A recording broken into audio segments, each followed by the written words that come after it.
Téléspectateurs, le décor, il est donc campé du 29 décembre 2022 au 4 janvier 2023. Obtenir de l'essence relevée de parcours de combattants. Les stations essence assiégées avec des files d'attente kilométriques. Une semaine que les Ouagavillois n'oublieront pas de sitôt. Côté officiel, les raisons évoquées, vous l'avez suivi. Il serait lié donc aux opérations de maintenance dans certains pays côtiers abritant les stocks de la Sonabi. Qu'à cela ne tienne, les Burkinabés ont traversé une vraie période de galère. Pour donc parler de ce sujet, je reçois deux invités. Paul Oumarou Kwalga est expert, consultant en relations internationales, géopolitique et stratégie. Bonsoir et bienvenue. Bonsoir, merci pour l'invitation. On dit également bonsoir et bienvenue à Adama Bayala, qui est le président du réseau national des consommateurs du Faso, Renkof. Bonsoir. Alors donc le décor il est campé, on passe directement aux échanges. La première question elle est pour Adama Bayala. Comment est-ce que vous avez vécu cette semaine difficile? C'était, j'ai envie de dire, la semaine de toutes les tensions, la semaine de toutes les colères. Nous avons brusquement vécu un stress énergétique provoqué par un flop communicationnel au niveau de la Sonabi. Dieu seul sait combien de fois la Sonabi a été éprouvée pour ce qui est du réserve de carburant. Il nous est arrivé en tant qu'usagers, clients, de partir d'une essencerie à une autre et manquer de l'essence. Et en réalité, derrière, c'est qu'il y avait peut-être quelques difficultés, sauf que cette fois-ci, il y a la communication qui a alerté l'ensemble des consommateurs, ce qui fait que les gens en nombre se sont rués vers les essenceries et chacun consommant plus que d'ordinaire, plus que de raison, cela a entraîné une pénurie. Pour ma part, j'ai fait l'expérience à deux niveaux. Je suis allé à des essenceries, j'ai fait la ronde pour voir un peu comment les gens souffraient. À titre individuel, je suis parti dans un premier temps avec une moto dans une essencerie et non des moindres. J'ai fait au moins 3h30 pour pouvoir faire le plein de ma moto. Le surlendemain, je suis allé avec ma voiture et là également, j'ai fait le rang de 19h jusqu'à 22h pour ne pas être servi en raison des échauffourées, des débordements. La gérante de l'essencerie est obligée de nous renvoyer dos à dos. Tenez-vous bien que ce jour-là, des gens ont fait la veille, ils sont restés à la dite essencerie, ils y ont dormi. Moi, je suis rentré, je suis revenu le lendemain à 5h du matin. J'ai fait en moyenne 2h, 3h. Je dois relever qu'il y a des Burkinabés qui ont fait au bas mot, qui y ont veillé. D'autres sont partis à 5h pour être servis à 11h. C'était des fortunes diverses. Et j'ai envie de dire qu'on aurait pu éviter ça si le flop communicationnel n'avait pas existé. Aujourd'hui encore, malheureusement, la tendance se poursuit malgré les communications visant à rassurer l'ensemble des consommateurs burkinabés. Alors, comment est-ce que Oumarou Kwalga a vécu cette situation? Est-ce que vous avez subi des préjudices liés à cette situation précise? Oui, déjà à titre personnel, je dois dire que j'ai eu mon véhicule stationné pendant 3 jours. C'était pas évident de me rendre. Donc j'ai dû annuler cet rendez-vous. Donc c'est déjà le premier préjudice à mon niveau. Maintenant, de façon globale, le constat, c'est... Après, je me dis, il y a au moins 2 constats que je fais. Premièrement, c'est la vulnérabilité et la fragilité des Burkinabés par rapport à cette situation. Quand je parle de vulnérabilité, je vais dire que c'est la première fois, en tout cas avec cet événement où on voit tout le monde loger à la même enseigne. Qu'on ait des motos voilà, ou des véhicules, tout le monde est à la même enseigne, quel que soit le niveau de vie, le standard, les occupations professionnelles, on a retrouvé tout le monde au même niveau pour dire que quelque part, ça amène à réfléchir Il faut faire souvent très attention dans nos relations qu'on développe. Voilà, de l'humilité. Donc ça appelle à cette humilité. Ça, c'est la première leçon que je tire. La deuxième leçon, c'est aussi que nous sommes amenés, justement dans nos rapports, surtout dans le contexte actuel, à développer de telles bonnes relations. Peut-être qu'on n'a pas encore tiré toutes les leçons, on n'a pas tout expliqué, mais je crois que nous sommes un pays enclavé et il y a des pays côtiers qui nous approvisionnent. Alors, peut-être qu'on n'a pas encore eu tous les éléments, je l'ai dit une fois de plus, sous réserve. Hein. Ça veut dire qu'il faut encore aussi, une fois de plus, entretenir de bonnes relations avec le voisinage. Voilà, parce qu'il a suffi simplement qu'on attende du carburant des pays côtiers pour qu'on se retrouve dans cette situation. Donc, imaginez que vous soyez dans de mauvais rapports avec ces pays côtiers. On peut imaginer le pire. Hein. Voilà un peu des leçons que je peux tirer de cette situation. Mais au-delà, est-ce que cette situation ne doit pas nous amener justement à revoir notre mode de consommation? On voit qu'il y a beaucoup de motos, il y a beaucoup de véhicules également qui consomment énormément d'essence, alors que les bus ne sont pas peut-être suffisamment exploités, ou même le covoiturage. Il y a tellement de techniques que certains pays ont développées afin justement de réduire cette consommation au maximum. Oui, ça veut dire qu'effectivement, qu'il faut réfléchir à d'autres pistes, à des alternatives. Je pense qu'aujourd'hui, la moto, hein, pour commencer par la moto, ça fait partie, peut-être ne pas exagérer, c'est comme un élément culturel hein, pour le Burkinabé, c'est-à-dire ne pas disposer de moto ou bien d'autres peut-être exemples. Hein. Il faut faire, si on doit le faire, il faut faire un travail de fond et ça va commencer... vraiment pas maintenant, ce n'est pas les années à venir. Il faut commencer peut-être avec les plus jeunes. Le système de covoiturage, effectivement, est assez efficace dans certains pays qui, je veux dire, très tôt déjà, sont habitués au système de transport en commun. Ici, on a tenté, on le tente, mais ce n'est pas encore quelque chose de très partagé. Et à mon sens, ce n'est pas dans les médias qu'on pourra solutionner cette situation avec cette pratique. Il faut vraiment faire un travail de longue haleine et ça va prendre du temps. Mais c'est vrai qu'il faut envisager ces options pour justement éviter de dépendre de ce genre de situations et d'événements. Alors, durant cette semaine difficile, on s'est également rendu compte que l'avidité pousse l'homme souvent à aller au-delà de ses limites.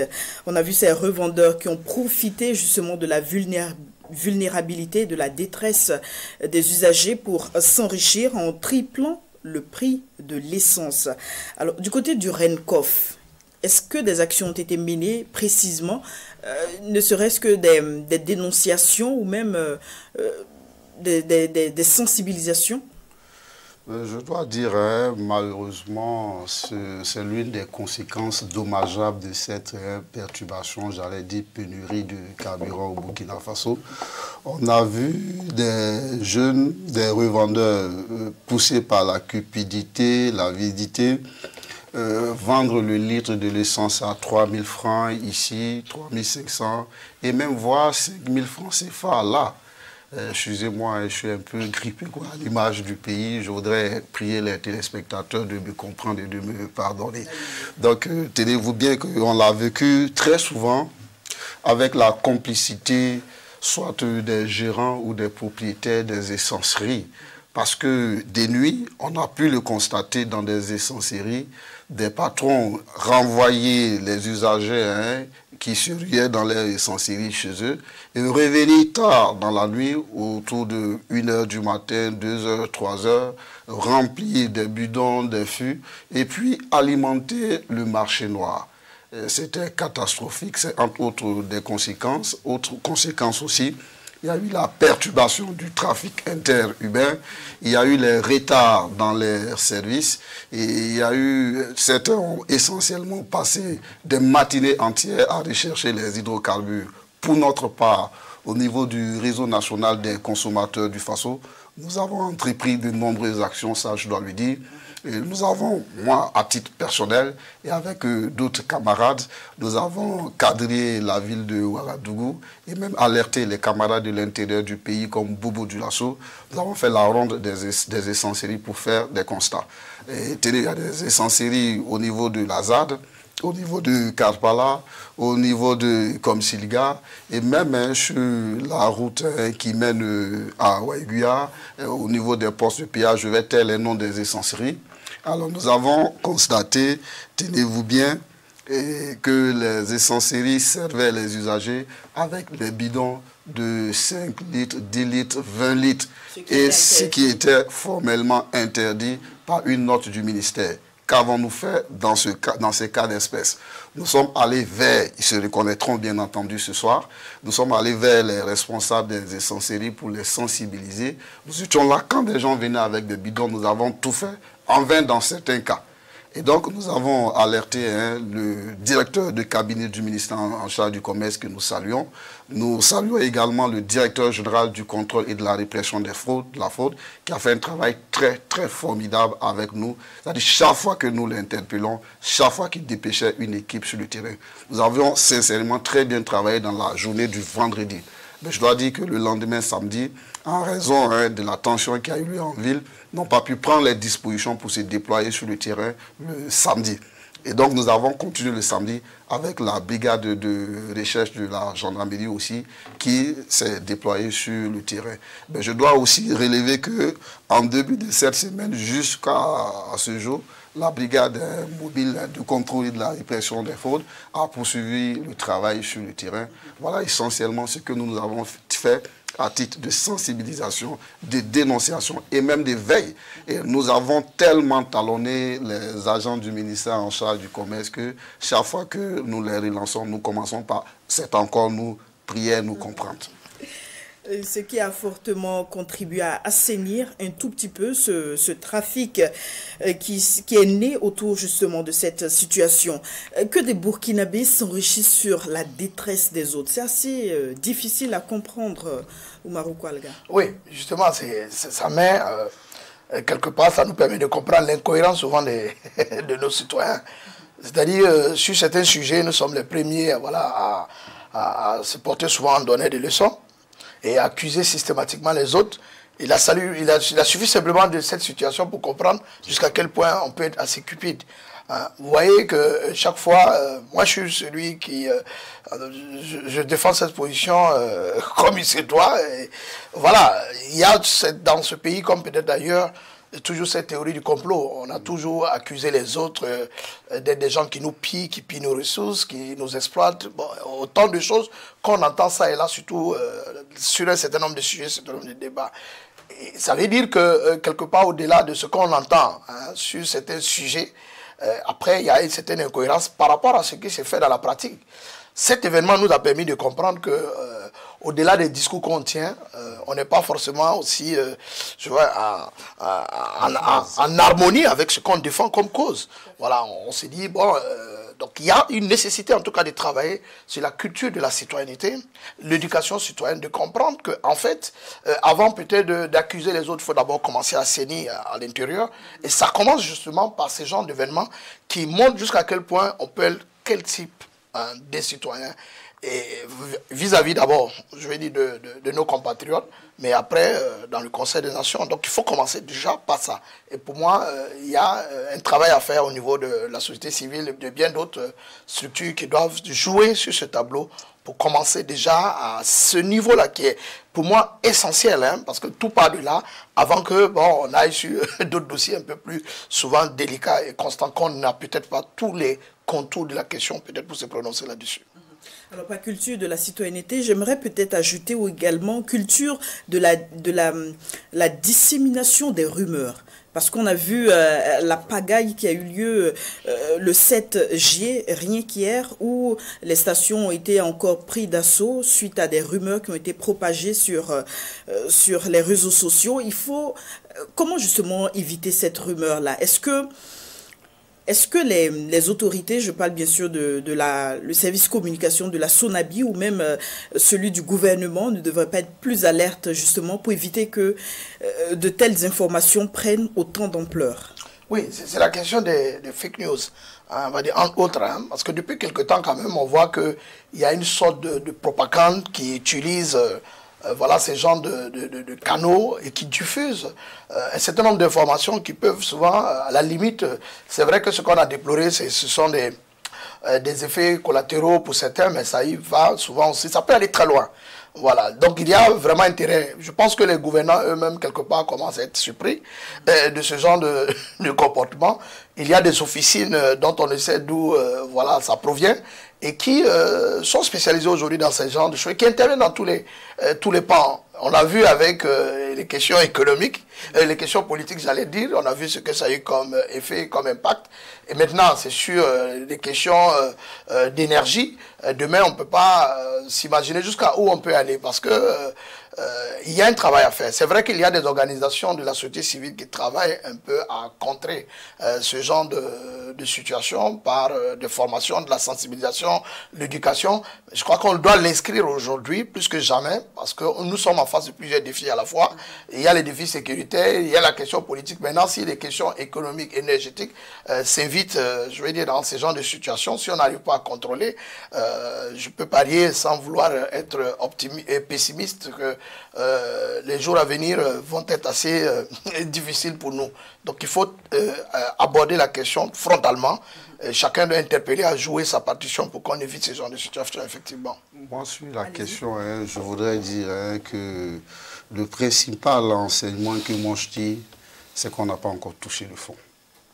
Quand vous voyez les échauffourées, les débordements, les bisbilles dans les essenceries, sans que les gérants d'essence ne parviennent à mettre l'ordre, quand bien même des usagers essaient de mettre l'ordre, on n'arrive pas à s'accorder en tant que client, population, problème. Et quand on regarde également les difficultés au niveau des militaires qui gèrent ce pays à s'entendre pour nous porter sur le chemin du développement, et quand je regarde aussi, je constate que l'État est dans un état de mort cérébrale, il faut le dire. Et si on en est là, vous l'avez dit, des gens en viennent à propager les rumeurs pour surfer sur la pénurie d'essence, pour se faire le plein les poches. C'est que derrière, il y a des gens qui, dans la vague de la pénurie, avaient fait des réserves qui n'avaient pas pu écouler. Mais que fait l'État? Aujourd'hui, d'ailleurs, je discutais avec le directeur général du contrôle de la répression des fraudes. Je lui ai dit, est-ce qu'on peut nous faire le point à mi-étape? Qui a déjà été sanctionné? Il m'a assuré que le travail est en cours, mais laissant entendre que les gens qui se trouvent dans les cas d'espèces, les auteurs sont responsables, seraient accusés d'activités illicites qui seraient punis par des peines allant de 5 000 francs à 10 millions de francs CFA. Et je lui ai dit ce que nous nous entendons en tant qu'association de défense des intérêts des consommateurs et la population de façon générale, c'est que l'État se responsabilise. L'État punisse comme il se doit des auteurs de propagation, de fausses nouvelles, de rumeurs, les auteurs de trafic. Il faut que ce soit fait de sorte à interpeller les autres qui, si on ne le fait pas après, c'est tout le monde qui va s'engager parce que c'est la meilleure façon de s'enrichir et le plus facilement possible.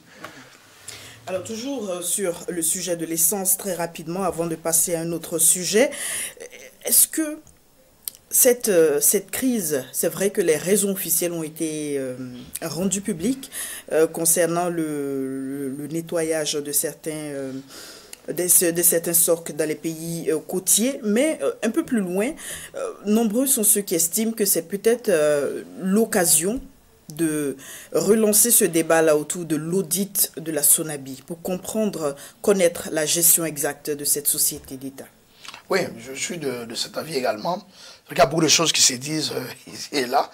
Il faut peut-être profiter de cette situation pour avoir courageusement, voilà, pour affronter courageusement, je vais dire, la question.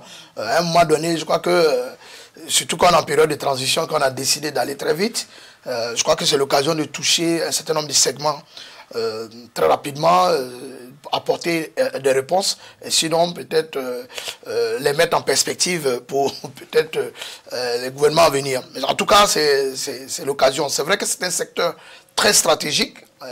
ce qui est revenu très souvent du discours, on ne veut pas très toucher ce secteur parce qu'évidemment, ça pourrait jouer sur la survie, voilà, la souveraineté. Bon, je suis de ceux qui pensent que sur une certaine question, la souveraineté est toujours relative. Hein.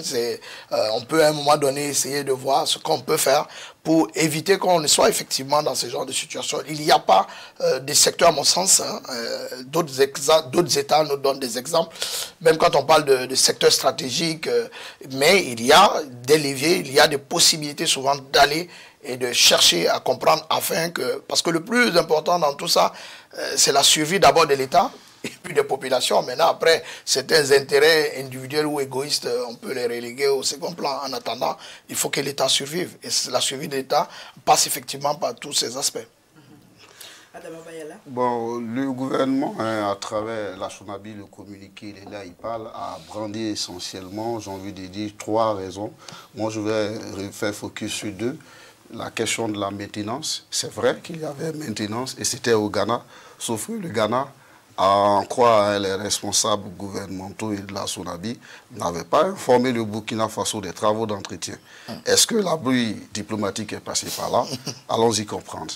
Il a fallu que le Burkina Faso interpelle l'instance internationale de régulation des hydrocarbures pour que le Ghana ouvre les portes du dépôt, mais en usardant, bien entendu, malheureusement. Alors, pour ce qui est de la grève des chauffeurs routiers, nous avons appelé les responsables du syndicat, c'est du faux, le gouvernement a prêché du faux là. Au-delà des arguments qui ont été brandis par le gouvernement, au fond, ce qu'on ne dit pas, c'est qu'il y a des dettes. L'État doit, a-t-on appris depuis l'ère du ministre Abdoulaye Tall, 400 milliards à des traders. Il s'agit de Afrexim et puis de ITFC, soit 200 milliards. Alors, et donc ces derniers menaçaient depuis le mois d'août, période de la dernière augmentation des hydrocarbures, qui cumulait finalement de mai à août 135 francs sur les litres, de ne plus approvisionner le Burkina Faso. Donc il y a ces dettes-là. Autre chose également, les raisons que le gouvernement ne donne pas, que nous considérons qui valent, c'est la question de la gouvernance au niveau de la SONABI, en sens là que je suis totalement d'accord avec vous. Il y a une mauvaise gouvernance. Et puis il y a aussi les choix stratégiques que les autorités ont opérés. Et le gouvernement a décidé de démembrer la SONABI vous voyez, le secteur des transports, par exemple. Et ils ont privatisé ce secteur. Et la SONABI se résume seulement à importer les hydrocarbures et à les partager aux distributeurs. Donc, et tenez-vous bien qu'au niveau du transport, sur chaque litre, le consommateur paye 45 francs au transporteur. Et quand je parle de gouvernance, je questionne le système de péréquation. Je pense qu'il y a donne. On nous a dit dans le mois d'août dernier que le gouvernement devait 400 milliards. En raison de la subvention que l'État ne donne pas, ce qui est d'ailleurs une subvention d'esprit parce qu'elle n'a jamais été matérielle, sinon on n'en parlerait pas. Et le prix du baril sur le marché international, il était à 113 $. À ce jour, au moment où je vous parle, il est à 78 $. Vous voyez, il y a une baisse de plus de 35 $. Alors que les 400 milliards, comme vous avez présenté à l'époque, il semble que c'est la dette du mois de janvier à août, les 6-7 derniers mois. Alors que depuis le mois d'août, le prix du baril n'a cessé de baisser significativement. Alors que les prix sont laissés comme tels. Le système de péréquation devait nous permettre d'annuler, d'équilibrer et de mettre les compteurs à zéro. S'il n'y a pas un problème de gestion, moi je ne comprends pas. Et la même chose nous avait été servie plus tôt. Sourok, tenez-vous bien, le 8 novembre 2018, on a augmenté le prix des hydrocarbures parce que le prix du baril était monté à 69 $ sur le marché international. Mais depuis 2018, 2020, le prix du baril a commencé à baisser. Et en 2019, du moins, il est devenu de 69 $, il est venu à 64 $. En 2020, il est venu à 41 $. Donc le système de péréquation également devait permettre de... Ce qui n'a pas été... Quand on questionne, c'est-à-dire, on ne comprend plus rien. Il y a une question de mauvaise gestion, de gouvernance. Aujourd'hui, nous pensons que la question mérite d'être posée, que l'audit indépendant de la SONABI soit commandité. Il faut revoir également le comité interministériel de détermination des prix des hydrocarbures pour associer les associations de défense des intérêts des consommateurs et d'autres acteurs. Nous, notre souhait également, c'est que, tenez-vous bien, on ne le dit pas assez, sur chaque litre de pétrole, le consommateur paye au bas mot 300 francs comme taxe, impôt. Sur chaque litre. Donc on pense que les Burkinabés, où qu'ils se trouvent, à Ouagadougou, à Dori, à Fada, à Gorom, ils devraient pouvoir acheter le litre des produits pétroliers au même prix. C'est en cela que nous contribuons avec les taxes et les impôts. Sinon, je ne comprends pas. Il faut mettre en place un système juste redistributif. Alors, Damabayala, on va espérer donc que cette crise du carburant est derrière nous et que ces solutions, ces problèmes vont trouver des solutions sous peu. Nous espérons. Alors, on poursuit, fidèles téléspectateurs, avec un autre sujet, toujours dans le débat. On parle diplomatie. L'ambassadeur de France au Burkina serait devenu un interlocuteur pas crédible aux yeux des autorités burkinabées qui souhaitent son remplacement. Une demande qui a été transmise au Quai d'Orsay. On attend donc la suite à donner à ce dossier. Nous allons donc en parler dans ce débat. Pouloumarou Kwalga, après l'attaque contre les installations françaises au Burkina, je parle bien sûr des centres culturels, les différentes sorties des autorités burkinabées également concernant le partenariat entre Paris et Ouagadougou, on en vient justement à ce nouveau coup. Est-ce que cela peut justement renforcer cette division, cette tension entre les deux pays? Ben, sinon, j'allais dire que depuis quelque temps, quand même, on voyait la chose venir. Hein. C'est vrai qu'avec l'avènement, notamment vers la fin du MPSR 1, vous évoquez tout à l'heure les attaques des ambassades, on sentait vis-à-vis des autorités, et ça a été plus ou moins regretté, notamment par les autorités françaises et l'Union européenne, qui avait justement fait sortir un communiqué pour dénoncer le fait qu'ils n'ont pas senti vis-à-vis des autorités burkinabées, selon la convention de 1961 de Vienne, la convention de Vienne, qui a pour, base principale la protection justement et des diplomates et des locaux des diplomates, mais aussi de leur domicile. Donc la question de la protection, parce que ce sont des personnalités qui bénéficient d'un certain nombre d'humilité. On a senti sur le gouvernement, c'est vrai, une certaine mollesse, on va dire, dans la réaction vis-à-vis de ces genres d'événements. Et là, on avait commencé par déjà avoir quelques indices. Deuxième élément, il y a eu aussi de la part du diplomate français, depuis quand même quelques temps, des sorties qui n'était pas en tout cas dans la dynamique de favoriser des bons rapports entre l'État qui l'accueille et l'État envoyeur.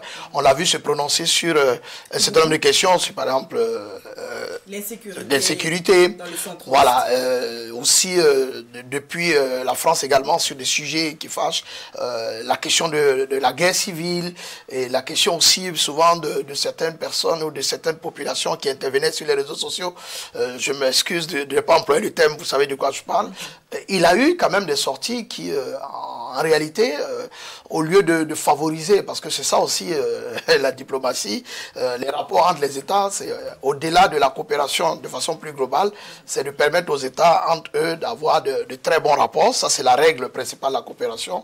Dans le respect mutuel, la courtoisie, mais à partir du moment où un certain nombre de propos sont jugés quelque part outranciers, hein, et que ça met ou ça peut mettre en péril la cohésion entre les différentes populations, parce que c'est un peu, les sorties, quelque part, font un peu allusion à cela. Il y a évidemment pour l'État, ce qui est souverain, on va le dire comme ça, une attitude assez normale de convoquer les diplomates pour l'entendre, comme ça se fait dans les pratiques diplomatiques, mais en même temps suivi aussi de notes verbales pour notifier et dire qu'il est sorti du cadre, je veux dire, de son mandat et que ces interventions mettaient en mal les relations entre les deux pays. Je crois que ça ne s'est pas arrêté là, ça continuait. Donc il était tout à fait normal aujourd'hui que l'État burkinabé, au regard de ce que je venais de dire, demande à l'État français de changer d'interlocuteur. C'est diplomatiquement correct, parce que là, c'est l'individu qui est visé, mais pas encore, je veux dire, même si on sent que il y a l'individu, mais il y a l'État. Mais pour le moment, on a fait le choix de ne pas aller jusqu'à un certain niveau de dégradation de cette relation, même s'il y a quelques prémices de que avant et maintenant, il y a quand même un changement assez, je vais dire, perceptible sur les rapports qui ne sont pas forcément au beau fixe, même si c'était considéré comme le partenaire le partenaire de proximité, le partenaire privilégié, le partenaire traditionnel. On sent en tout cas, notamment avec ce régime, le MPSR2, que là, il y a des choses qui sont en train d'être échangées. Voilà. Mais quelles sont les marges de manœuvre de Paris dans ce sens? Est-ce qu'ils peuvent rejeter cette demande? Non, c'est pas possible. L'accepter. Non, je veux dire, à partir du moment, de toute façon, ils vont être solidaires de leurs diplomates qu'ils ont envoyés, sinon c'est régnier. Ça veut dire qu'on n'a pas fait un très bon travail. Parce qu'avant d'accréditer un diplomate, il y a toute une procédure. Hein. Déjà, il faut envoyer la demande d'agrément. Ça va être étudié. On peut refuser d'agréer un diplomate. Ça, c'est dès le départ. Ça veut dire que si l'État a accepté d'accueillir le diplomate, on suppose qu'on n'avait pas d'éléments contre ces diplomates avant sa nomination. Sinon, souvent, on ne donne pas de réponse favorable. Ça, c'est au début. Donc, l'État, on peut supposer que si le diplomate, il est actuellement ici, c'est que l'État burkinabé, à l'époque, n'avait pas trouvé d'éléments qui pouvaient remettre en cause sa nomination. Maintenant, après, la deuxième posture, c'est dans ces agissements, le fait que, ce que je venais de dire, qu'il soit sorti de son cadre. Alors, l'État burkinabé qui reçoit, comme j'ai dit, met en branle ce que j'ai appelé les immunités qui est donné depuis le pays de départ, notamment la France. Les immunités, pour être beaucoup plus explicite, c'est la protection. Ça veut dire que le diplomate qui est dans le pays est protégé sur un certain nombre d'aspects. Juridiction, ça veut dire que vous ne pouvez pas l'extraire en justice, vous ne pouvez pas le convoquer en justice, vous ne pouvez pas exécuter une décision de justice. Et il est protégé physiquement, il est protégé voilà, au niveau de son lieu de travail, autant d'éléments. À partir du moment où l'État dit qu'il ne veut plus ou qu'il n'est plus un interlocuteur, je vais dire crédible, ça veut dire que ces aspects de la conséquence immédiate, ça veut dire qu'il risque de ne pas avoir de bénéficier de ces immunités. Donc l'État le sait, l'État français sait, ils vont être solidaires, mais ils seront obligés en attendant de peut-être trouver un remplaçant ou de laisser la situation comme ça. Ça veut dire que ça aussi c'est une façon de communiquer. Il peut y avoir un intérimaire. Ça montre aussi qu'il y a une baisse dans le niveau de dégradation. C'est-à-dire que quand on n'a pas d'ambassadeur à la tête je veux dire de l'ambassade et qu'on a une personne d'un niveau supérieur, c'est une autre façon aussi de dire à l'État que par rapport au rapport que nous avons, voilà, nous ne sommes peut-être pas en phase avec vous. Voilà un peu ce que... Mais l'État, pour aller rapidement à la question, l'État français, dans des circonstances pareilles, ne peut pas, je vais dire, faire un forcing pour que... et sinon, l'État burkinabé peut rebondir et déclarer, et là ce serait très dommageable pour eux, persona non grata, qui est vraiment l'extrême, je veux dire, de l'expression de ce mécontentement vis-à-vis de ces diplomates. Ils ne sont pas encore là, comparaison n'est pas raison. Vous avez vu avec Mme Baraba Massi, où on n'est pas passé, c'est vrai, on a communiqué très rapidement, mais tout de suite on l'a déclaré. Donc ça reste une option qui peut être envisagée par l'État burkinabé. Alors, Adama Bayala, en tant que citoyen burkinabé, quel est votre regard sur ce qui se passe entre Ouagadougou et puis la France? Merci de faire la différence parce que ce n'est pas aussi souvent très bien perçu par la population, Redcoff et puis les citoyens. Bien, moi j'ai envie de dire, hein, c'est une évolution qui n'est pas surprenante, mais qui me plonge dans une grande perplexité. Parce que ce n'est pas le premier acte qui se joue sur le MPSR2. Avant cela, il y a eu la coupure du signal du RFI au Burkina Faso, je crois, le 3 décembre dernier. C'est la première depuis toujours, la coupure du signal du RFI. Quelques semaines plus tard, je crois, les 16-17, c'est deux éléments, des citoyens ou je crois soldats français qui ont été renvoyés manu militari pour faire de l'espionnage. Alors, quelques instants après, nous avions une bruit diplomatique avec le Ghana, Vous l'avez souligné tantôt, nous renvoyons Barbara Manzi, persona non grata. Mais ce que je dois relever, l'État burkinabé est dans son droit. Il a dit, il a cité la Convention de Vienne. En son article 9, l'État peut renvoyer un chef de mission diplomatique ou un membre du corps diplomatique sans même souligner les raisons.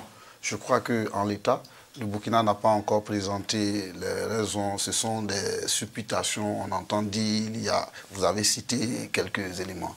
Mais dans notre cas, est-ce que nous pouvons passer cette passe dangereuse seuls? Ce sont des questions que moi je pose. Est-ce que nous pouvons passer cette passe qui nous étouffe, qui nous asphyxie seuls? Je crois savoir que quelques mois plus tôt, le ministre en charge des armées français, le Cornu, avait tendu la main au Burkina Faso parce que je crois que, entre autres raisons, entre autres griefs contre la France, c'est qu'elle ne nous appuie pas suffisamment, comme on l'entend, sur le front des opérations militaires. Mais quand on demande à la partie burkinabé quels sont les termes des accords, bon, c'est une zone de chasse gazée, une zone de secret. Quand on demande aux Français, c'est la même chose. Mais il arrive souvent que quelques acteurs lâchent quelques bribes d'informations.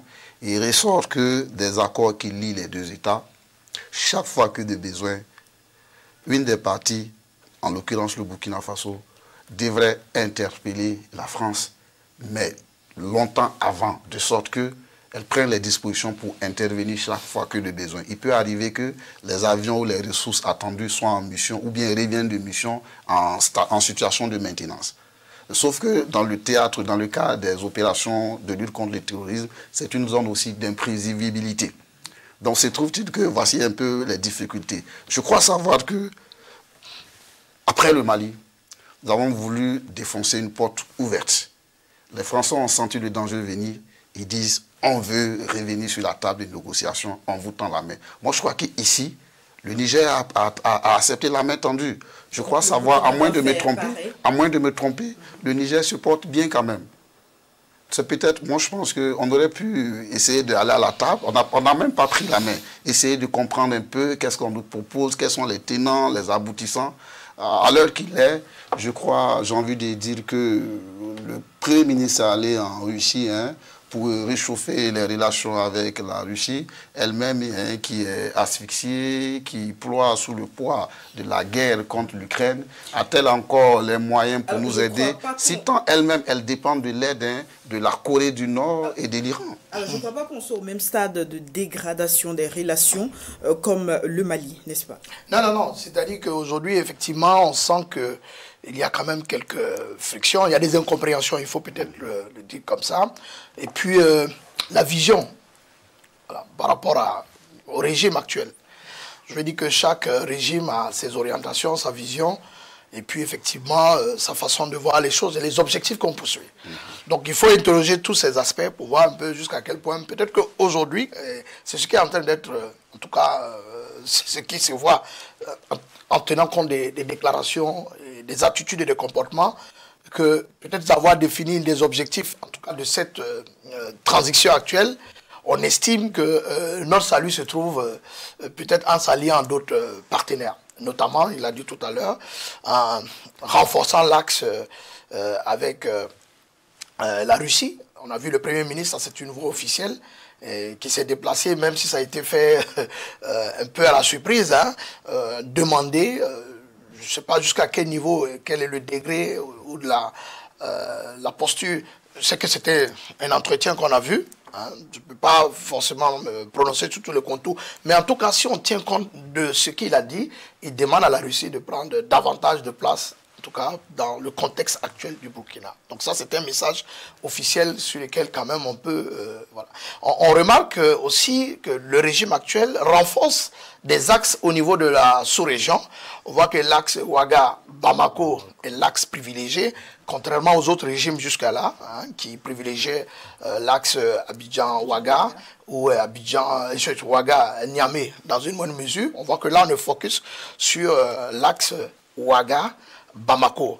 on regarde un peu aussi dans les discours qui sont tenus, notamment avec un certain nombre d'acteurs. Il ne faut pas voir uniquement que les acteurs étatiques, mais il faut voir aussi les acteurs non étatiques, notamment un certain nombre d'organisations qui gravitent autour, mais aussi un certain nombre de structures qui encouragent fortement le régime actuel à aller ou à faire un peu comme le Mali, en réorientant, n'est-ce pas? Donc on voit derrière une certaine diplomatie d'influence, mais avec des idéologies qui sont plus ou moins explicites, demandant quelque part une prise en main de son destin, mais en revoyant le partenariat qu'on a avec Gadjon, comme je l'ai dit, j'espère.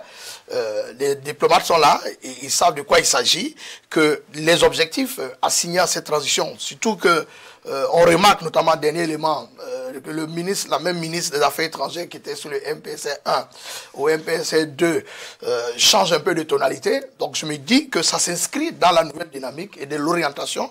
Il y a peut-être 24 heures, 48 heures, je crois, à l'occasion de la rencontre dans les Hauts-Bassins, le chef de l'État, qui est le premier porteur des relations internationales, a décliné quelques éléments un peu de son orientation vis-à-vis de ce type de relations internationales qu'on veut détenir. Maintenant, une fois de plus, j'espère qu'une évaluation a été faite de façon exhaustive, sinon avec une vision très claire pour qu'on puisse ne pas se retrouver dans une situation difficile. Parce qu'on note qu'on ouvre plusieurs fronts à la fois.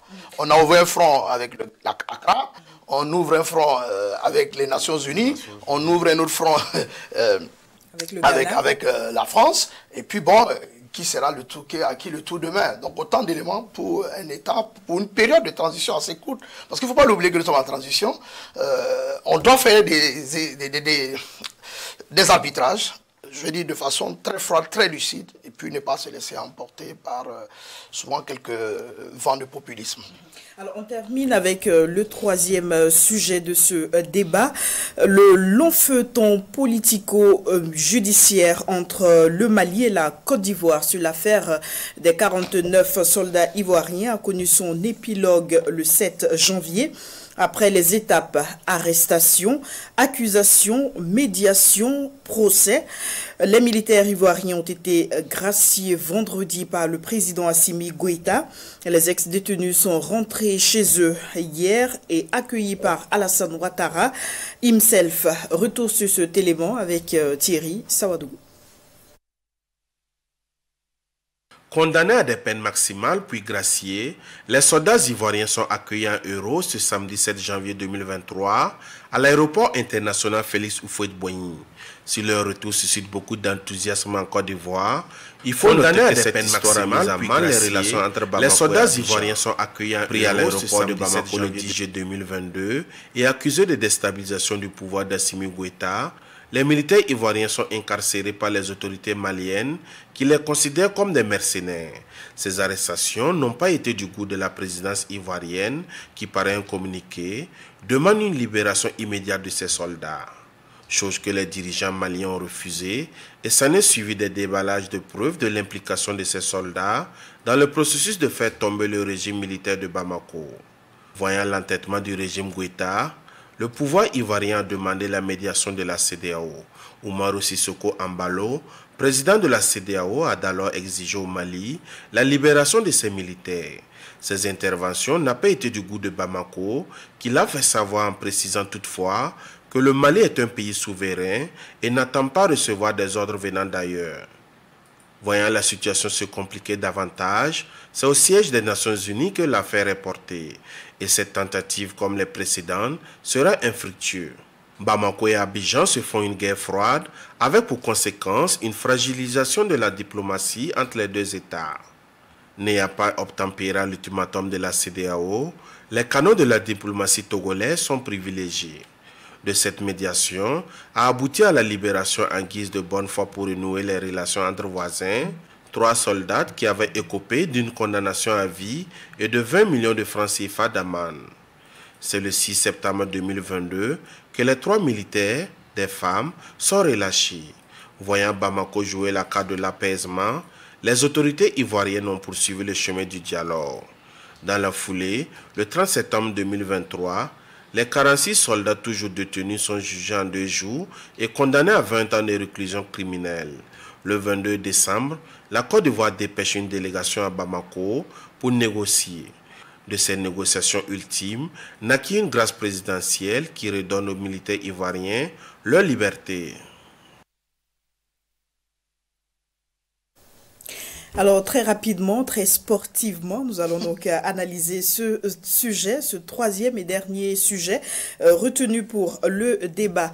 La question, elle est pour Adama Bayala. Est-ce que cette fin, elle était prévisible? Nous l'avions dit sur d'autres plateaux, le procès qui a eu lieu un peu plus tôt, c'était une farce, c'était une parodie de justice qui a eu lieu à huis clos. L'issue, c'était la grâce, la preuve. Ils ont été graciés, dans la foulée libérés, ils ont regagné leur pays. La Côte d'Ivoire célèbre leur retour. Cela se présente comme une victoire pour le président Alassane Dramane Ouattara, qui a fait montre de tact, de tempérance, de modération. Le résultat, il est là, il récolte les fruits. Il y a aussi une victoire aussi pour Assimi Goïta qui reste la tête haute. Qui reste la tête haute dans ce bras de fer, en dépit des menaces de la CEDEAO, en dépit des pressions internationales. Il est resté stoïque sur les caps. Le processus est allé à terme, ils ont été jugés, les condamnations, elles sont là, on sait que voilà, il ne pouvait en être autrement. Lui aussi, il sort aussi grand. Voilà, c'est ce qu'on peut retenir.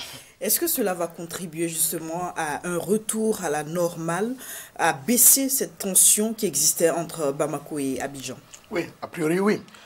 Parce que déjà, avoir ces soldats considérés comme des mercenaires au départ, jusqu'à présent, on n'a pas eu tous les éléments. Chacun campant dans son camp. Vous vous rappelez encore jusqu'à hier, le président Ouattara a dit qu'il ne se reprochait rien, et que c'était simplement des incompréhensions sur des aspects administratifs. Voilà.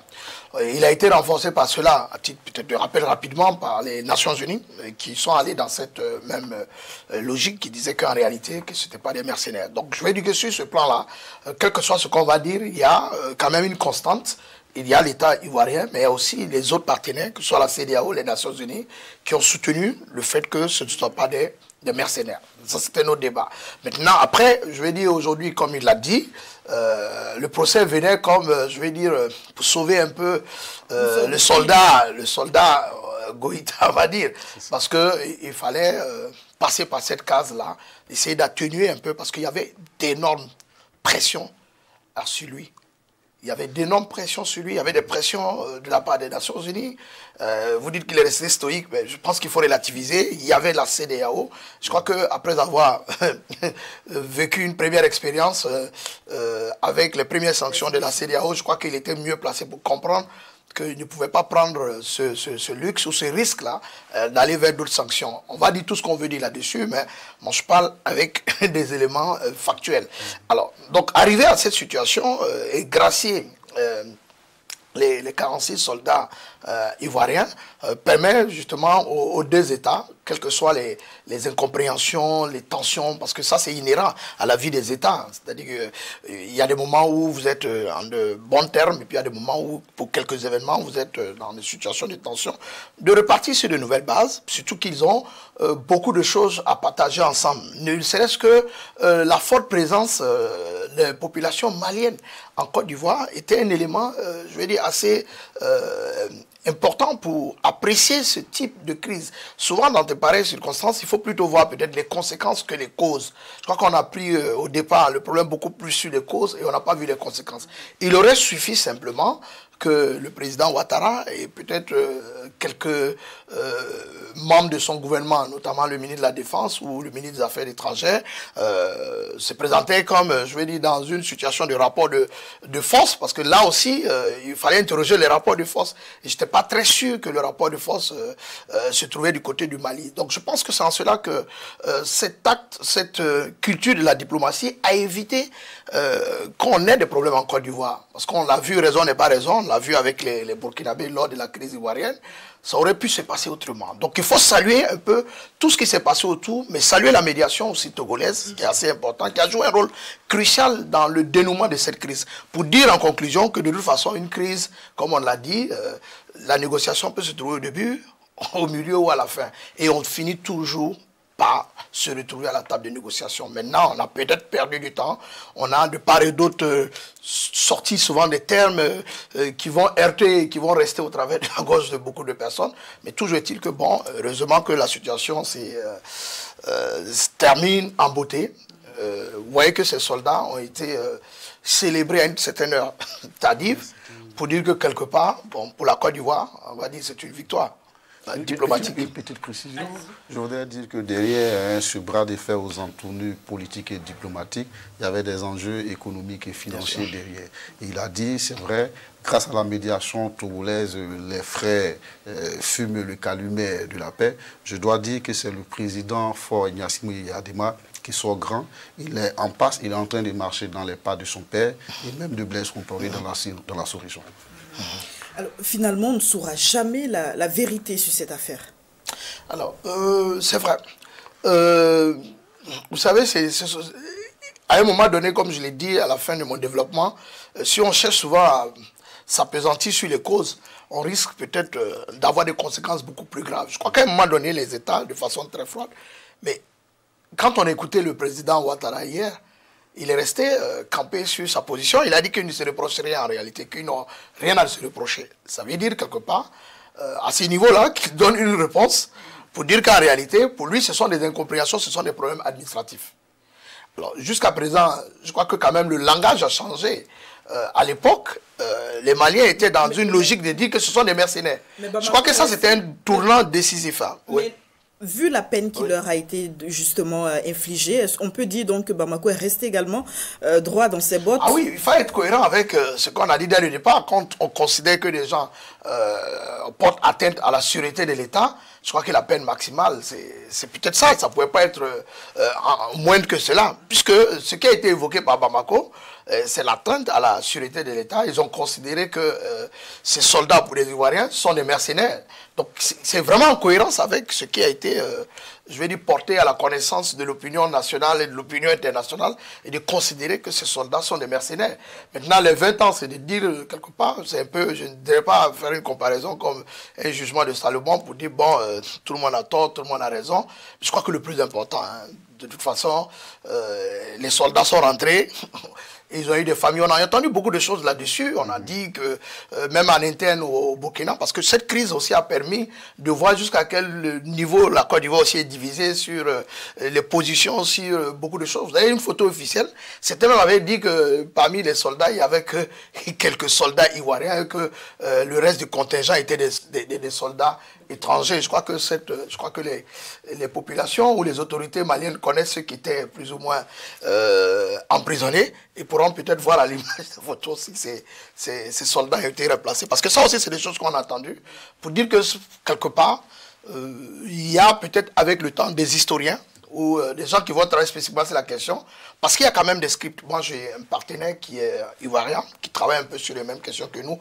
Peut-être qu'il va en donner davantage après, qui dit qu'il a eu accès à un certain nombre de scripts sur la question, mais qui montre véritablement qu'en réalité, il y avait beaucoup plus d'effets de grossissement sur la question que sur, en réalité, dans le fond. Donc, il fallait peut-être sauver la face, moi, à mon sens, quoi, en sortant par cette case.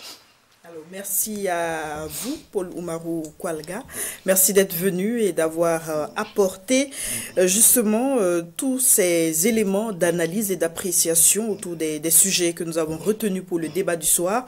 Et merci également à Adama Bayala pour votre contribution.